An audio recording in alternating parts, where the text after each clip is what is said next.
Primary support for Earthlings 2.0 comes from Technica Communications, an award-winning PR firm amplifying breakthrough technologies of the future. Additional support comes from Ampion, who is expanding renewable energy access for communities and Fortune 500 companies everywhere through community solar.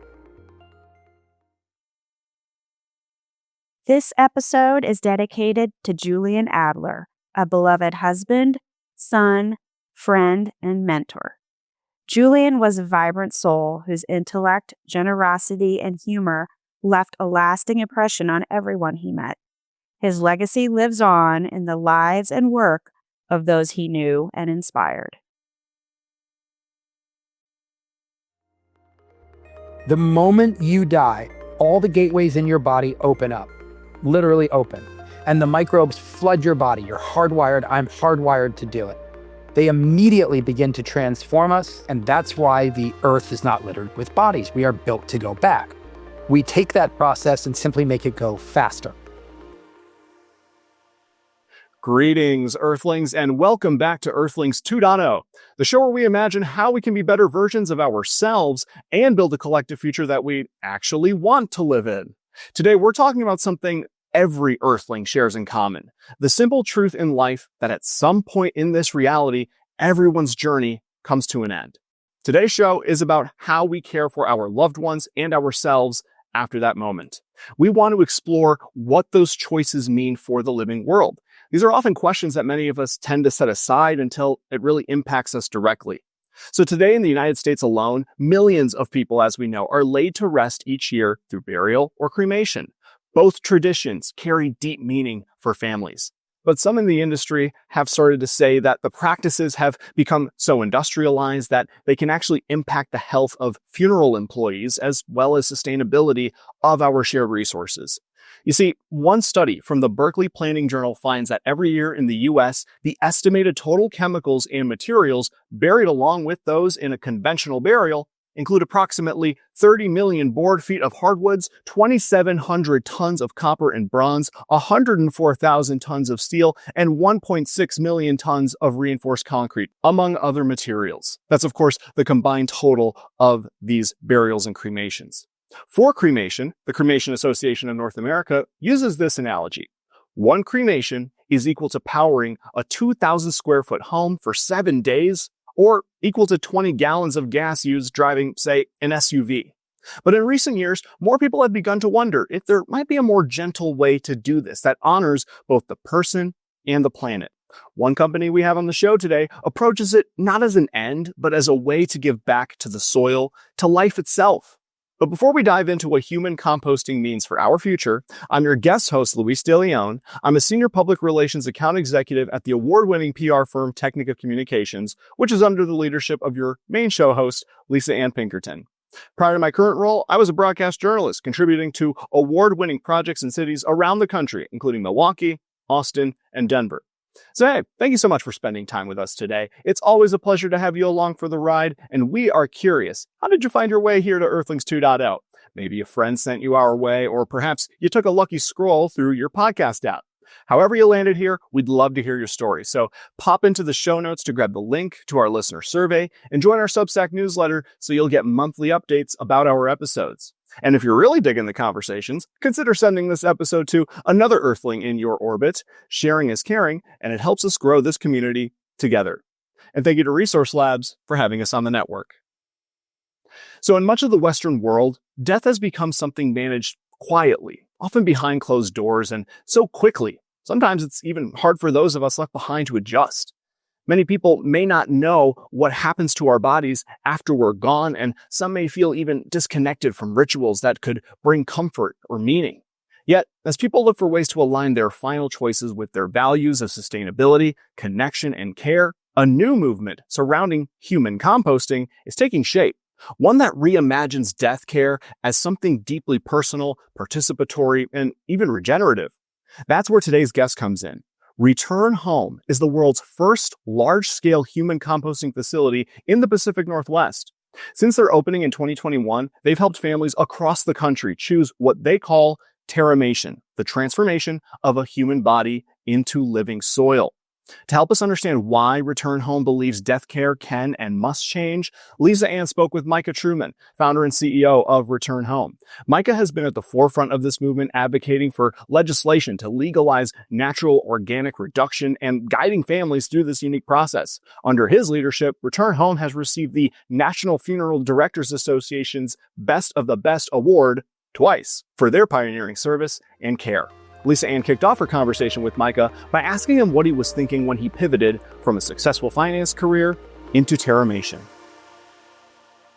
I realized, sort of classic midlife crisis style, that I'd never really done anything that mattered. And I wanted to see, because I do have certain skills building companies, right? But infinite growth in a finite world is madness. And could I use my skills to do something productive? So began going down that line. And right about then, it was like 2018, the news came out that Washington State was to be the first place in the world that could compost human bodies. And that kind of piqued my interest. And one thing led to another. And ultimately, I began work with scientists in January of 19. And we sort of started messing around with it. And then things got very serious. And 2021 June, we ended up launching the facility. And it's been 4 years of wildness ever since. But yeah, it's been a journey. I can only imagine, and I definitely want to dig into that. The main question I have for you to get started here is, what does it take to compost a human body, and is there only one way to do it, or are there multiple methods? The root science of a body's transformation into soil is the same thing the world over.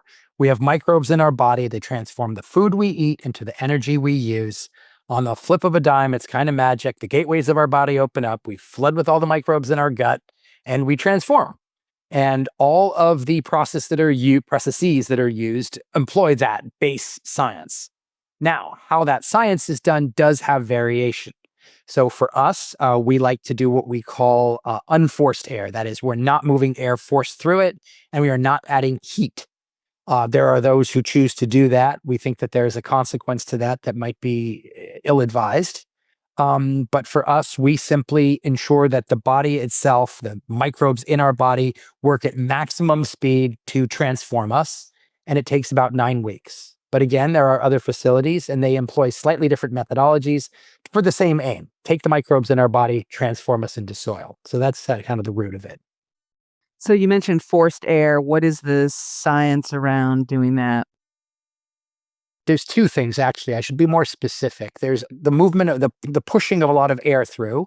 The microbes in our body require oxygen. That's one of the things they like. They like heat and oxygen and moisture. And so there is those who put a fair amount of air through it. Our choice has been different. We actually put about 1/5 of a hairdryer through, but we really don't move much. And again, as I'd mentioned earlier, we don't add heat. And that is a very big element for some of the other companies, and they heat the vessel to much higher temperatures. That might work in some ways, but we do see some drawbacks there that could be problematic.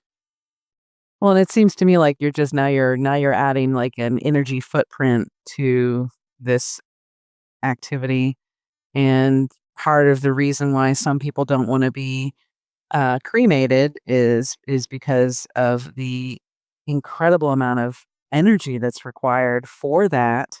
One of my favorite comments that a friend of mine used to make every time we passed a cemetery or a golf course was to say, "Oh, worst waste of land."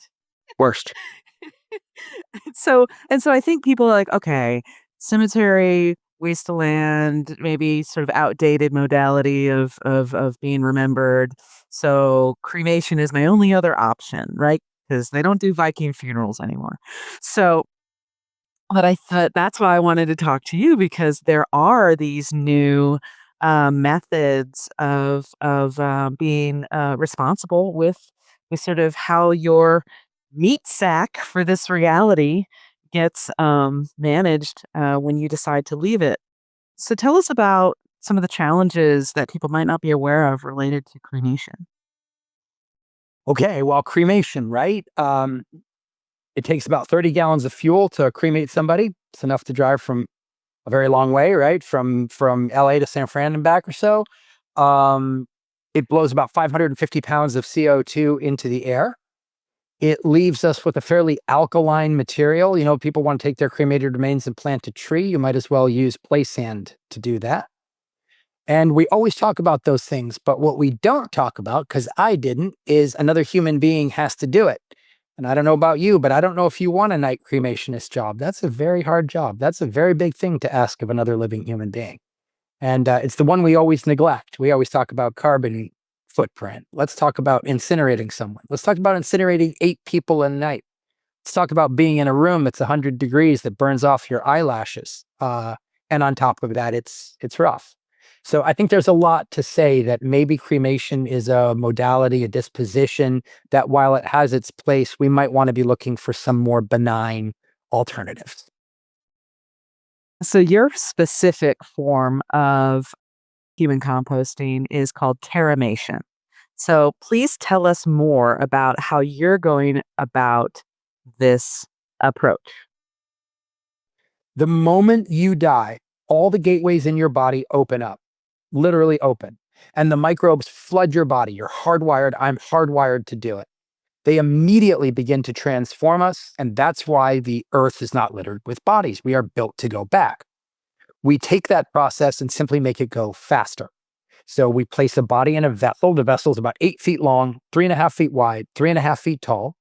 We place a body on top of organics, which is alfalfa, straw, and sawdust. Alfalfa, nitrogen rich, feeds the microbes. Sawdust, highly absorptive, we're 70% water. And straw, insulating, keeps the heat in. And that combination allows for a very rapid increase in microbial activity rate. In about, I'd say 4 to 5 weeks in vessel, the body is completely gone. The bones remain. Bones are quite resilient, real weird, right? They're very hard on the outside, but very porous on the inside. So what we do is we break those bones down, we grind them after the body is gone in the same way that we do with cremation, right? We don't get ash back when you cremate. You take the bone, put it in a blender, put it in a bag and give it to the family. In our case, we don't use fire. So we reduce that bone in a different machine, but we reduce the bone. And the bone inside is very porous. And the moment you place that bone back in that microbial soil, the microbes immediately begin to transform, attack that porosity, and transform the bone. In about 8 to 9 weeks on average, everything is transformed. Nothing is left behind. We then remove, well, at the bone stage, all of our inorganics, your screws, stents, pins, breast implants, silicone, all of it. And we recycle or medical waste as necessary. And what goes back to the family is soil, something that can restart the cycle of life. And it's freaking magical. So you mentioned that as soon as we die, the body's like opens all these, Gateways. the gateways open up and everything starts breaking down. So that's usually why a body is rushed to a facility and things are handled. So how do you manage that portion of the process when you're not in Seattle? Maybe somebody's in, I don't know, Iowa or someplace. Here's the thing that's wild. We've been taught that a dead body is a toxic mess and that there is no time. But there is. There's plenty. If you take a body, care for it well, put it on ice, send it to us. There's no problem at all. We are perfectly comfortable. We don't use any chemicals for a family to wait 3 weeks before they come here. That's fine. I mean, there's exceptions, right? Traumatic injury and a variety of other things. But all things being equal, a body can hold for weeks and weeks, 2, 3, no problem. Yep, but beyond 3, But if it's on ice, right? I mean, it's on ice, right? If you think about the other things in the world we refrigerate, why is it that our bodies are an exception?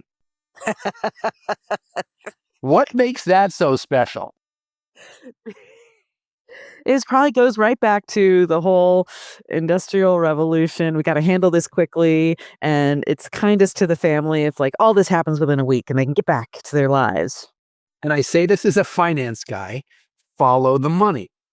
If I convince you that a body is toxic waste, you have no business touching it. I have special things that I do. We better go fast. Guess what you're going to do? You're going to give me the money to do the thing because you are not qualified to have any part in this process. You are now helpless and I have this thing.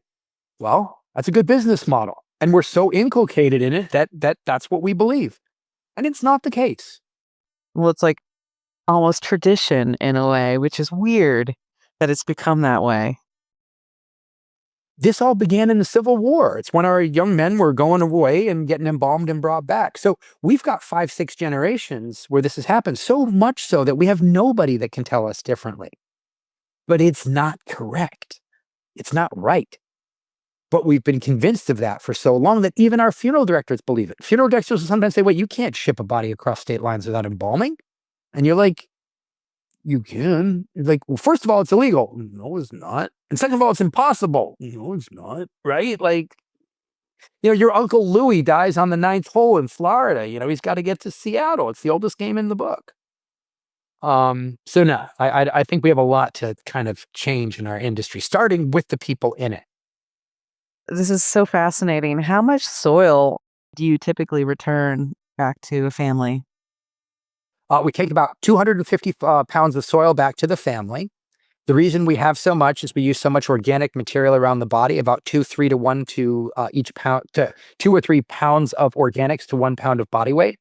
So a 200-pound body is going to have, 400 pounds of material around it. The family can take as much or as little as they want. We have an 80-acre woodland that we can scatter at no additional charge. So they not be able to take a certain portion of it. Interestingly, about 70% of our families take the entire amount. So it's been pretty mind-blowing, but as little or as much as you want, up to about a cubic yard, which is about 250 pounds of soil. Fits in the back of a Subaru. I put it in the back of a Honda Fit, but you do have to put the seats down. I'm imagining sort of like 50-pound bags. 20, but yeah, 12 20s. And giving soil back to a family is unspeakably powerful. So I didn't realize at the time, like the first thing someone does when they get a bag of soil is they put their arms around it and they bury their face in it, which is a very different emotion than I'd ever realized. And I think it's because it smells like the earth. And I think it's nice to know that your person is where they are. So if I'm having a really crap day, I almost said my family, my team, which is basically the same thing, makes me give soil out. And it's pretty special. It's pretty wild. Wow. So you have this facility where you do this. What does the room look like? Because it takes so much time. I assume you are, I hate to use this term, processing, composting. It's like feels very insensitive. Don't worry, we're sensitive, but we still have to do things. So what I'm trying to say is you have this facility and I assume that you're composting several bodies at once and they're all in sort of different stages. So what does that room look like and what goes on there? So we actually have 2 phases to our process, right? So in phase 1, the body is in a vessel and it's being transformed. After about a month to 5 weeks, it's transformed and we take it to the back of house to reduce bone. And then we put it in a cube. So there are basically 2 sides to the facility, vessel in the front, cube in the back. By the time we've reduced bone and put it in the cube, there is no body there, right? There is just soil. So if you think about our facility in that sense, it's 2 sections of which there are about 75 vessels, 75 cubes, and they are on both sides. And at any one time, we'll have, 50, 60, 70 bodies in our facility at various states of transformation throughout. It's a big facility. It's 16,000 feet. This is a multi-million-dollar state-of-the-art facility. So this is not sort of casually done. So it's a very big place. And it has a lot of equipment, all very specialized.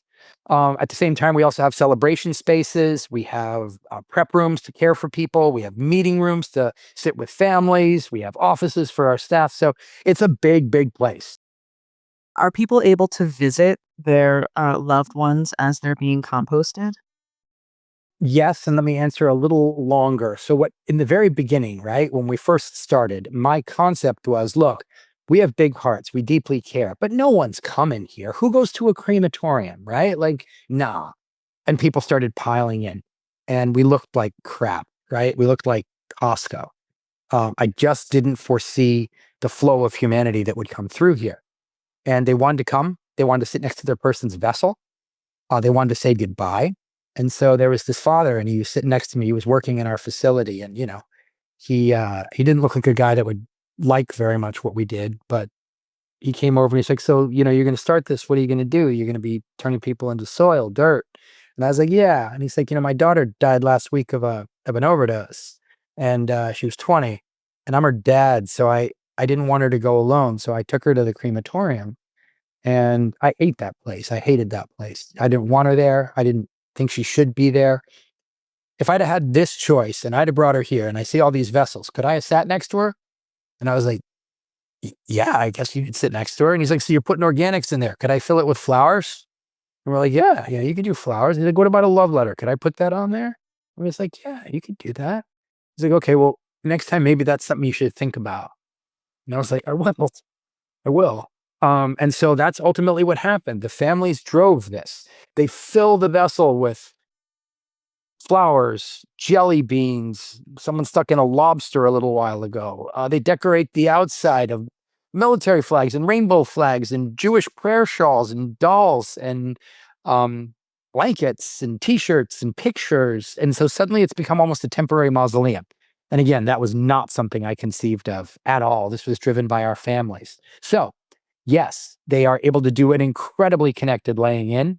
And then our funeral directors began to up the ante. They're like, all right, do you want to get your wife ready? Do you want to be with us when we get her ready? And they were like, hell no. And then they'd call back and they'd go, all right, look, I want to stand there. I'm going to stand there and then that'll be fine. And then they're like, get out of the way. Like, I'm going to take care of my wife. And I think, and I think we see that a lot, right? We don't have our parents' parents, and the parents before them don't have a tradition to tell us what to do. It's inside us. It's in our bones. It's me talking. I am not Mr. Fluffy, but it is in us. If you think about it, right? When my parents were children or when they were born, dad was outside ostensibly doing what? Smoking a cigar in the waiting room or something because he wasn't allowed in. When my children were born, I was allowed in to be there for the birth of my children, but we are still not there for the goodbye, for the death of our people. That is to actually do the goodbye, to prepare our people. And everyone goes, I know what that is. That's morbid. No, that's not morbid. That's the right hand to our left. If we're going to greet them, let's say goodbye to them. And I live in a world where I see things. If I lost a child, I will be there to say that. I have seen that and I will do that. But I have the privilege of seeing that day to day. And so we really want that ability to say a connected goodbye. And that has bupkis to do with human composting. But it ultimately became a byproduct of what happens here because that access is so available. And that was the journey, I think, far beyond carbon capture and vessels that has been so powerful. Yeah, I'm like trying to keep myself from being emotional as you're talking. It's really hard. Don't worry, I cry all the time. Don't even worry.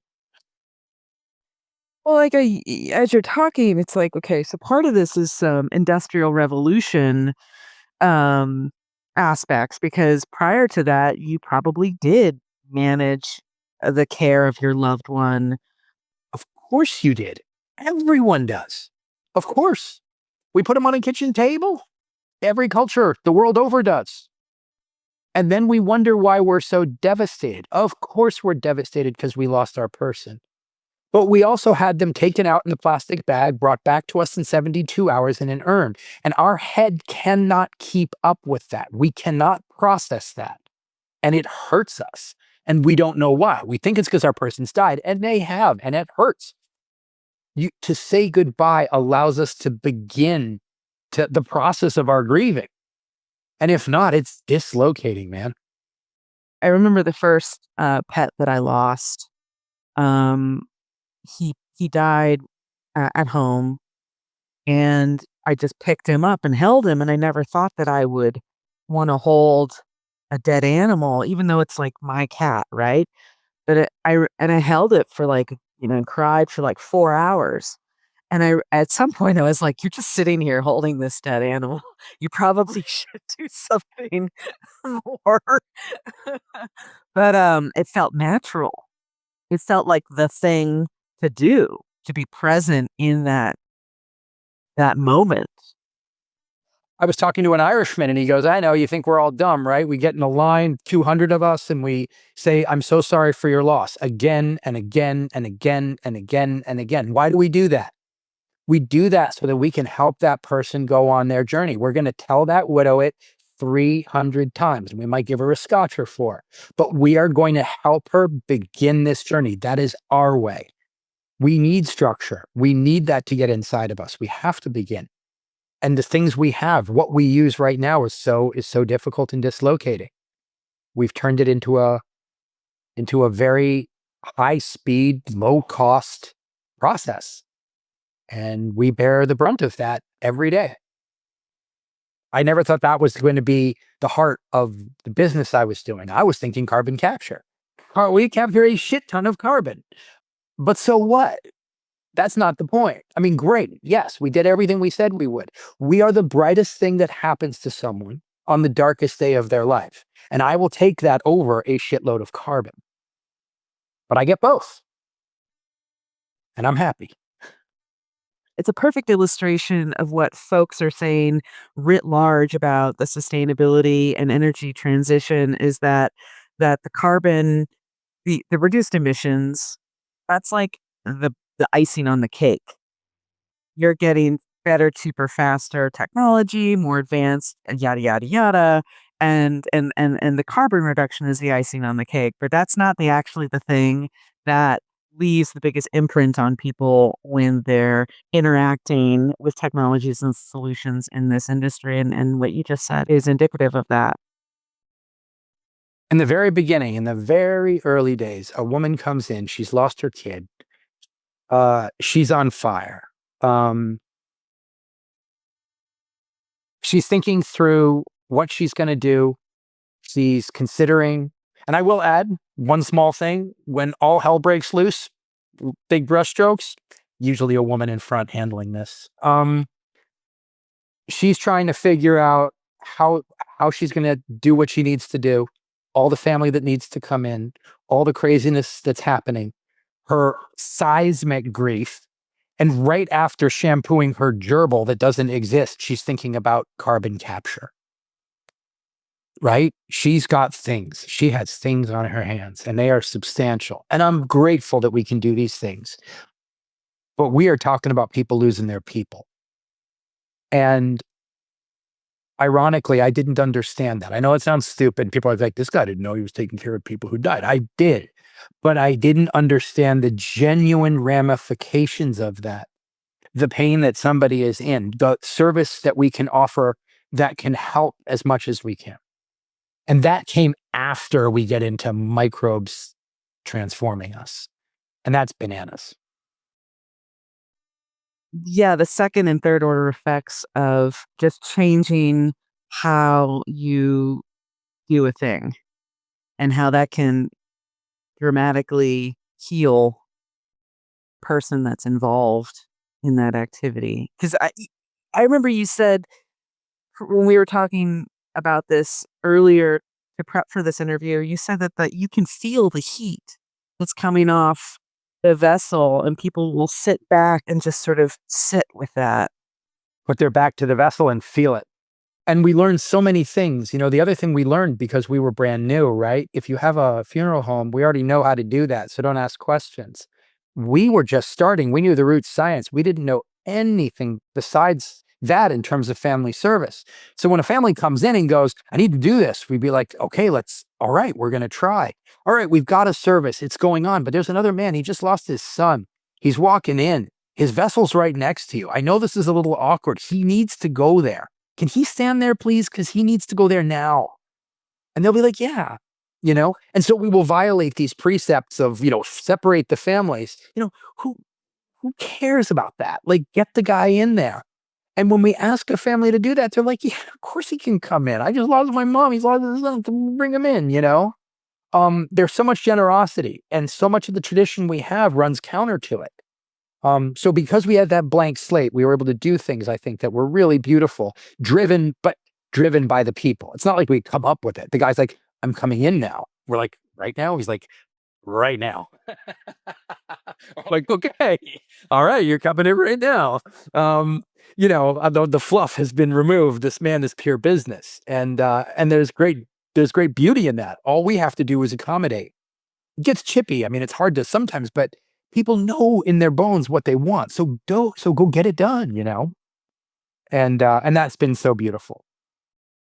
You've got this facility in Seattle. I assume people travel to be with their loved ones and they may stay for a while and then they may leave, right, if they don't live in the area. How many families have you supported with this human composting method? We're just crossing the 600 line across 30 states, across every race, most economic strata, religion. It's been crazy, and all the provinces in Canada as well. So we really see this incredible swath of humanity come through here. And that's been really, really magic.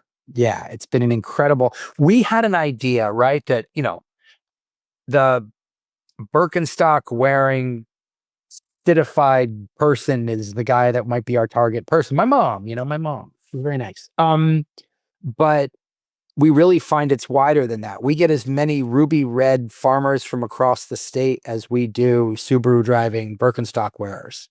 And if you look back, you go, of course, right? Like, farmer knows the soil. They understand what the deal is. And thank you very much. They'd like to go back to that crabapple tree that their grandpa planted, right, way back when. So there really is, I think, a much wider demographic than we previously envisioned. And that's kind of amazing as well. When we see legalization go across the country, Georgia just legalized, Arizona legalized, South Carolina is getting no one cares. They do it for different reasons. If you say, oh, it's going to, to stop climate change, it's going to get some people grumpy. But if it's framed as a matter of personal choice and freedom, bring it on. I'll go do it. So this is a disposition that's about to sweep. Like, remember this. Like, this is really going to go. And I find that I didn't know that either. I was like, I don't know, Seattle. So we'll find out. Do you plan to expand to those other states, or do you plan to have sort of like franchises or people license your solution? Like, how does this whole business aspect of it going to work, you think? Yeah, this is a really exciting one. So what's happening is we've just announced our planned expansion into Minnesota. We'll be locally funding out of each area. It will be a standalone C Corp with licensing agreements to the mothership to return home. It's branded, run by us. Machinery is ours. Everything's taken care of by us, but locally owned and operated through us. And so our first stop is Minnesota. It looks like our next one will be Georgia. The ones after that will be SoCal. So there's a couple of other companies in this space, right? You're not the only one, but where do you sort of see the market landscape for something like this? I see the market as genuinely a slice across, really, it's just the general population across America. We are not dealing with a problem with disposition. We are dealing with an inability or a reluctance to talk about death and dying, right? Like, we have people come in here, they've been married to their husband, wife for 50 years, right? They know his favorite food. They've been watching the same movies. They come in here, they're like, he died suddenly. Do you think he'd want this? And we're like, I don't know. I don't know. You're going to have to use your own judgment. And the reason is like, can't we just watch the football game? Like, do we have to do this weird stuff? And discussing these things matters. So this is going to spread when people are willing to talk about it. And to talk about it means we talk about difficult things, right? We're scared of dying, and we're more scared of losing the people we love. But somehow we've got to go do that. It's not about politics. It really isn't. It isn't about where you live either. It's about, do you want to go do it this way? Because the answer is yes. But now we have to discuss it. And that is its own journey, I think. And that's going to be something that happens, I think, quite gently and slowly. Yeah. And it's not a Republican Democrat thing. It's a human thing. Yeah. It's a conversation everybody wants to avoid. You go to certain countries, right? I was raised in Africa. People aren't freaked. America believes if we don't talk about dying, it might not happen. It's hardwired into our bones. I don't know why. We just have this rope-a-dope we can't seem to help. This is totally off topic, but I once heard a philosopher discussing about how humanity is really held back by the fact we die on average too soon in our cognitive development. That there's realizations that come to you in your 70s and 80s about life and about the world and society and how how to interact with yourself and other people, and then you die. Just as you start getting smart. Yes, and so we as a human race don't actually get to benefit from all of that wisdom like we might if people lived another 80 years. Yeah. And I think we also have a thing where we sort of ossify, where over time, what we, I think, hope to do would be to expand out and keep thinking and keep doing. But what often happens is we slow down, start thinking less, get less healthy, get less mentally agile. And that leads obviously to a cognitive decline in the years when we could be kicking all the ass. Which is a whole nother topic around the industrialization of the older age, right? Because, like, most people didn't get to retire before the Industrial Revolution. You kept working. You kept working your farm. You kept raising your animals. You kept doing your academic work, whatever it was that kept you busy until you died.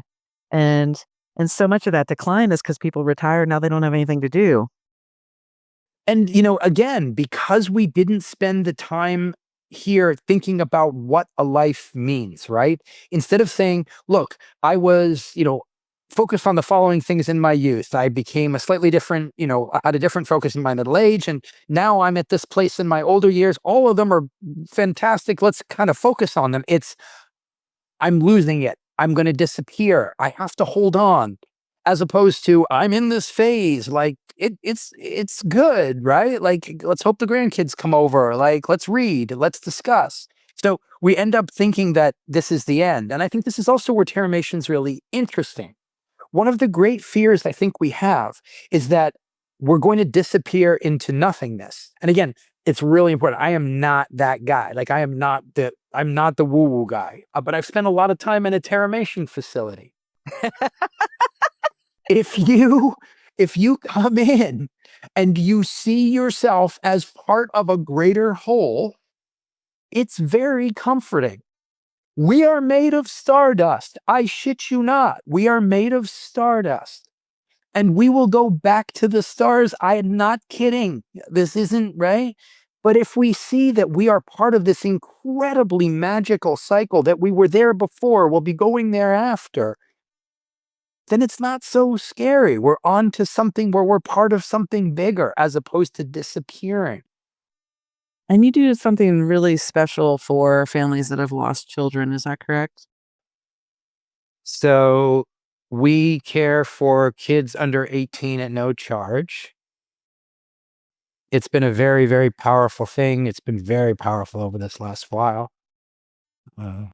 Yeah. We realized very early on that if my funeral directors are going to take a family through and help them at the facility and get them through this first stage and at the end have to swipe their credit card, it's punishing to my staff. That was my initial feeling. And we realized very quickly that if we did this at no charge, it would be something that became our company's why.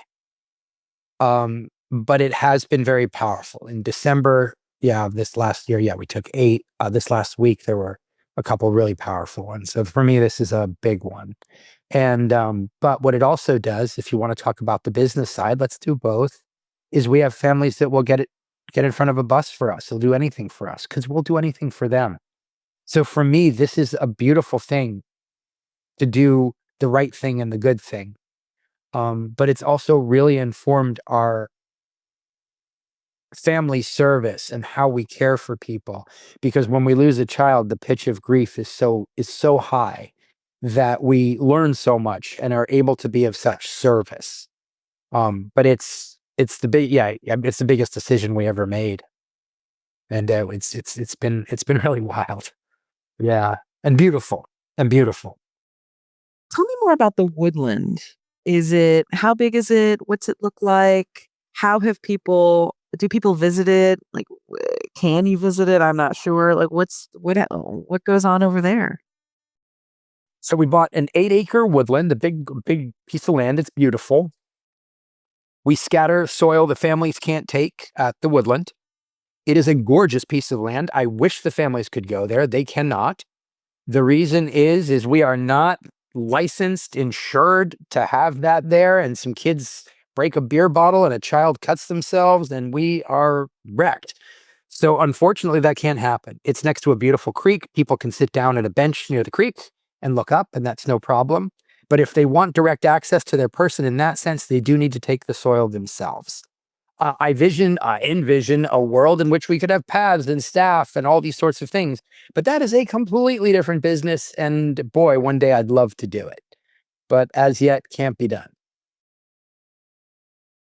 Also kind of goes counter to this concept of bringing the soil home and using it in your own world where you can be with it. You can watch that rose bush grow, or you could just be like, see this entire garden, it's been, fed by, right? And being able to interact with the output that the soil can provide to create life again, right? Continuity gives us hope.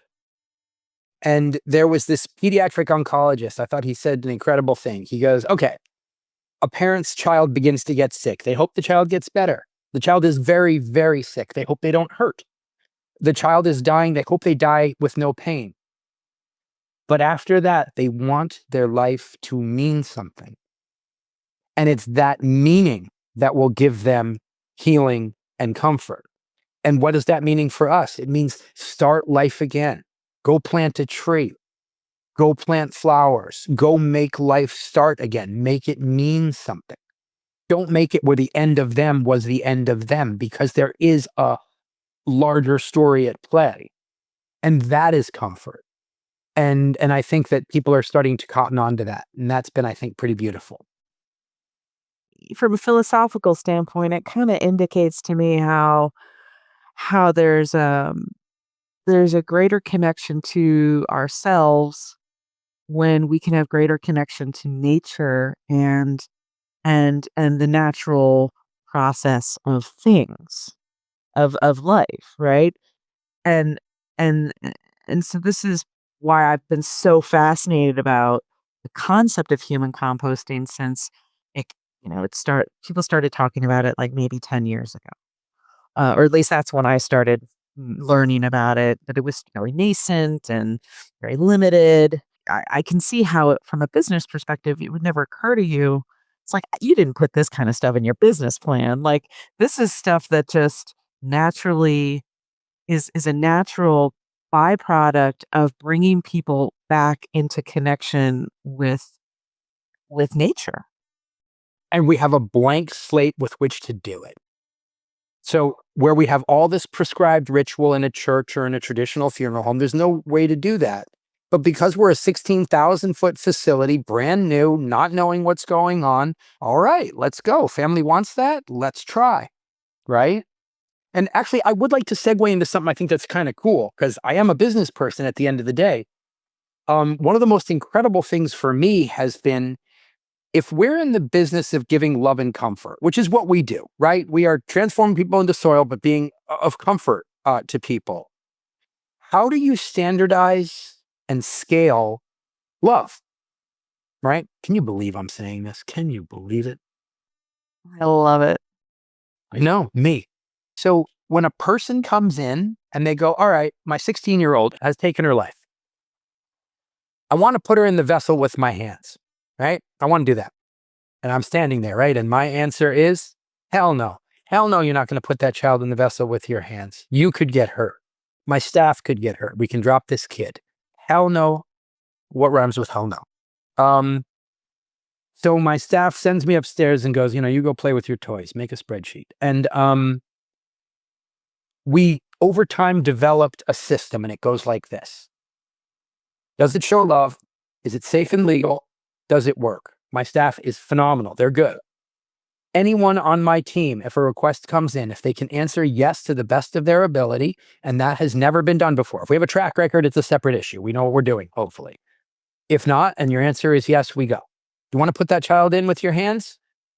All right, I think we can do that. I think we can do that. But I want you to, to the mother and the father, we haven't done that before. And I want you to give us grace, okay? So We think this is going to be okay, but if there are bumps to this, is that okay for you? And they go, of course it's okay for me.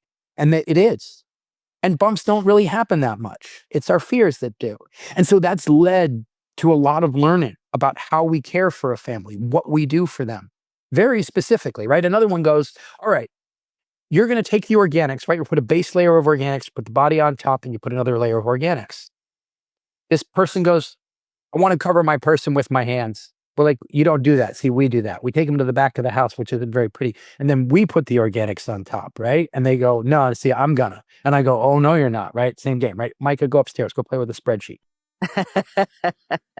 And then suddenly what happens is these people are able to cover their person's face with their hands. But think about that for a moment. There is almost nothing in Judeo-Christian tradition that involves us covering our person with our hands. And it is unspeakably powerful, right? All that we have to do is draft behind this mother who knows that's what she wants. Go do the thing. Go do the thing. Be brave. And more specifically, kick Micah out. Yeah. Well, because we have you can throw flowers into a hole in the ground and throw a little bit of dirt, right? But that's it, right? And then you walk away and everything's handled for you. And I can see how, maybe that was a solution to an earlier problem of wanting to, I don't know, provide service to people when they are grieving and help it be easier for them by doing something for them. But as I'm hearing you talk about all of this, it's the participation in the activity that allows the person to probably very slowly and incrementally um, let go and give back and truly mourn and heal.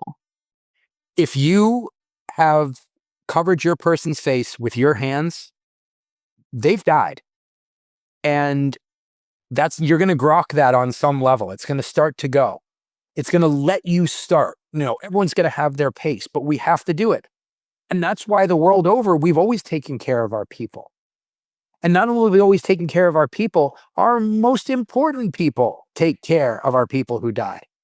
Except in America, we pay minimum wage, right? So suddenly what has been, if you think about most cultures in the world, the most sacred, important position, the caring of our dead, has become the job that no one ever hopes they could get. No one ever goes, you really are a talented kid. I really think you could be a nighttime removals technician. You've just got that spark in you. My goodness. Well, and isn't I feel like I read somewhere that people in that profession tend to have health challenges because of all the chemicals and things that they're exposed to over time. And I can't remember now if it was just generally shorter lifespans or something like that. Very much so. Formaldehyde, man. Absolutely. Leukemia, variety of cancers, and classic America, classic Micah. In my business plan, I talked about the effect of formaldehyde on groundwater, which actually is not completely conclusive, though I work pretty hard at it. What is conclusive is it hurts the living. If you're embalming people all day without proper respiration, and yes, they say you should have it, no, you don't, you're taking formaldehyde through the thin membrane of your nose. When I first got, in business and I was inviting over all the funeral directors, the morticians, I'd be like, look, it's soil, it's beautiful, smell it. And it was always the same thing. They'd laugh and they'd go, I haven't got a sense of smell, you dummy. Oh my goodness. First of all, if you can't smell, you can't taste. So much for food. But if you're taking that through the membrane of your nose, that's the least of your problems. It kills our people. And only a funeral director would laugh his ass off about that. Aren't we wild? Can you imagine? You're hanging wallboard, and you're like, dude, I am heartbroken. They are not allowing me asbestos anymore. Don't you know that that's a fire retardant? I am not going to do this job until you give me the right to start hanging asbestos again, right? Says nobody. But if you took formaldehyde away from, our industry, oh my God, the screaming and wringing of hands. You know what I mean? It is interesting to see how we treat this. And this is a straight up hazard.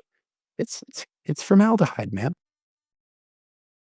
Knowing everything you know about the work you're doing, the work others are doing in this industry around human composting, where do you expect we will be in, say, like 10, 20 years?